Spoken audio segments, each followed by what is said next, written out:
Welcome to Apoorva's Nalabagam.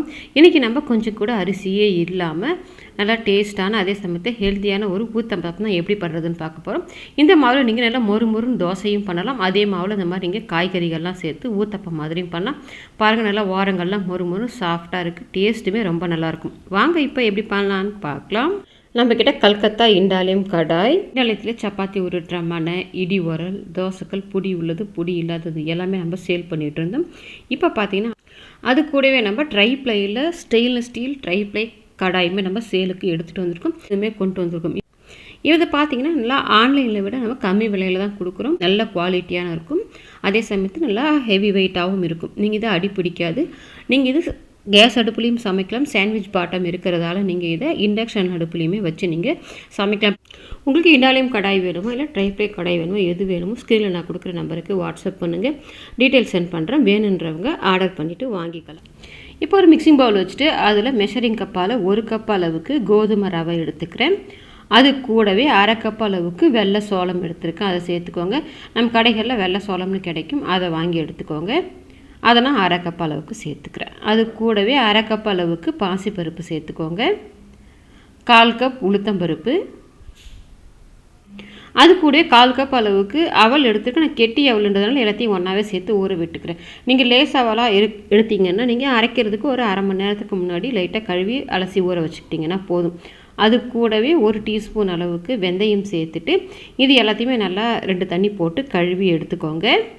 இப்போ நான் 2 தண்ணி போட்டு கழுவிட்டு ஊறுறதுக்கு தேவையான அளவுக்கு தண்ணியும் ஊற்றி வச்சுருக்கேன். இப்போ ஒரு 4 மணி நேரத்துக்கு ஊற விட்டுருங்க. எல்லா பொருளுமே சீக்கிரம் ஊறக்கூடிய பொருள் தான். அதில் வெள்ளை சோளம் கொஞ்சம் ஊறுறதுக்கு டைம் எடுக்கும். அதனால் ஒரு 4 மணி நேரம் ஊற போட்டுக்கோங்க. இப்போ நான் ஊற வச்சுருந்து ஒரு 4 மணி நேரம் ஆகுது. எல்லாமே நல்லா ஊறி வந்துருச்சு. இப்போ நம்ம ஊற வச்சுருந்ததை மிக்சி கப்புக்கு மாற்றிக்கிறேன். நான் மிக்சி கப்பில் சேர்த்து 2 டைமாக அரைச்சிக்கிறேன். நீங்கள் கிரைண்டரில் சேர்த்துட்டு அரைச்சிக்கிறதுனாலும் அரைச்சிக்கலாம். நான் அதிகமாக இருக்கிறதால 2 டைமாக போட்டு எடுத்துக்கிறேன். நீங்கள் பெரிய ஜாரில் ஒரே டைமில் போட்டு கூட அரைச்சிக்கலாம். இப்போ அரைக்கிறதுக்கு வேறு தண்ணி சேர்க்காமல் நம்ம ஊற வச்சத தண்ணியை சேர்த்துட்டு நான் 2 டைமாக நல்லா நைஸாக அரைச்சி எடுத்துக்கணும். இப்போ அது கூடவே இந்த மாவுக்கு தேவையான அளவுக்கு உப்பு சேர்த்துட்டு நல்லா கலந்து விட்டுருங்க. நம்ம இட்லி மாவுக்கு கரைக்கிற மாதிரி நல்லா கரைச்சிட்டு இதை நீங்கள் தட்டு போட்டு மூடி வச்சுட்டு ஒரு 5 மணி நேரத்துக்கு புளிக்க விட்டுருக்கு. நீங்கள் இதை உடனேவும் செய்யலாம். நம்ம புளிக்க வச்சு செய்யும்போது தோசை நல்லா சாஃப்டாக இருக்கும். மொறுன்னு டேஸ்ட்டுமே நல்லாயிருக்கும். நீங்கள் உடனே செய்கிறதுனாலும் செய்துக்கலாம். நான் ஒரு 5 மணி நேரத்துக்கு இதை நல்லா புளிக்க விட்டுக்கிறேன். இப்போ நம்ம புளிக்க வச்சுருந்து பார்த்திங்கன்னா ஒரு 5 மணி நேரம் ஆயிடுச்சு. நமக்கு இட்லி தோசை மாவு மாதிரி நல்லா பொங்கி எல்லாம் வராது. ஆகமாக லேசாக நுரைச்சி வந்திருக்கு பாருங்கள். இந்த மாதிரி தான் நமக்கு பொங்கி வரும். இதை அப்படியே லைட்டாக கலந்து விட்டுக்கோங்க. தோசை மாவு கன்சிஸ்டன்சிக்கு கரெக்டாக இருக்கிறதால நான் எக்ஸ்ட்ரா தண்ணி எதுவும் சேர்க்கலை. நீங்கள் அரைக்கும் போது கொஞ்சம் கெட்டியாக இருந்ததுன்னா கொஞ்சமாக இந்த மாதிரி தண்ணி சேர்த்து தோசை மாவு கன்சிஸ்டன்சிக்கு அரைச்சி வச்சுக்கோங்க. இப்போ நான் அந்த தோசையை பார்த்திங்கன்னா நல்லா மொறுன்னு மெல்லுசாக நம்ம நார்மல் தோசை ஊற்றுற மாதிரியே நீங்கள் எவ்வளோ மெல்லுசாக வேணாலும் ஊற்றலாம். அந்த அளவுக்கு நல்லா ஊற்றுறதுக்கு வரும். ஊற்றிட்டு அடுப்பை மீடியம் ஃப்ளேமில் வச்சுட்டு வேக விட்டுருங்க. நீங்கள் இதை விருப்பப்பட்டிங்கன்னா நீங்கள் 2 பக்கமும் வேக வச்சுக்கலாம். ஒரு பக்கத்தில் நீங்கள் திருப்பி போட்டு வேக விட்டிங்கன்னா கூட போதும். பார்க்கும்போதே உங்களுக்கு தெரியும் தோசை பாருங்கள் எவ்வளோ நல்லா மொறுன்னு வந்திருக்குன்னு. நீங்கள் இந்த மாதிரி ப்ளைனாக செய்து சாப்பிட்லாம். அப்படி இல்லைன்னா ஊத்தப்பம் மாதிரி பண்ணுறதுக்கு ஒரு பாத்திரம் வச்சுட்டு அதில் மீடியம் சைஸில் ஒரு வெங்காயம் 1 கட் பண்ணி வச்சுருக்கேன்.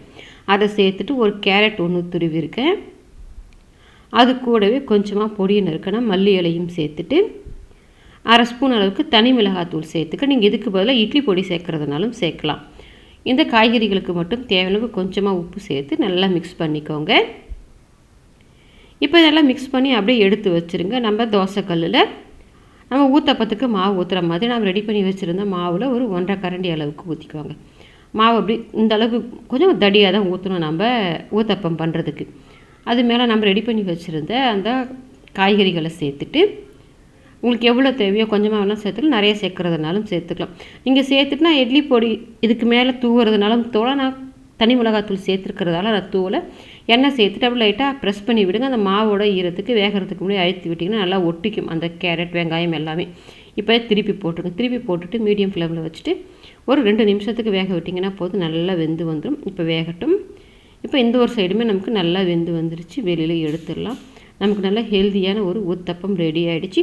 நீங்களும் உங்கள் வீட்டில் எப்போவுமே இட்லி மாவு தோசையில் தோசை பண்ணாமல் இந்த மாதிரி ட்ரை பண்ணி பாருங்கள். ஒரு ஹெல்த்தியான தோசையாகவும் இருக்கும். ட்ரை பண்ணி பார்த்துட்டு எப்படி வந்ததுன்றதை கமெண்ட் செக்ஷனில் சொல்லுங்கள். லைக் பண்ணுங்கள், ஷேர் பண்ணுங்கள். அபூர்வாஸ் நலபாகத்துக்கு சப்ஸ்கிரைப் பண்ணுங்கள். கூடவே பெல் பட்டனையும் கிளிக் பண்ணுங்கள். அப்போ தான் போஸ்ட்லாம் உங்களுக்கு உடனடியாக கிடைக்கும்.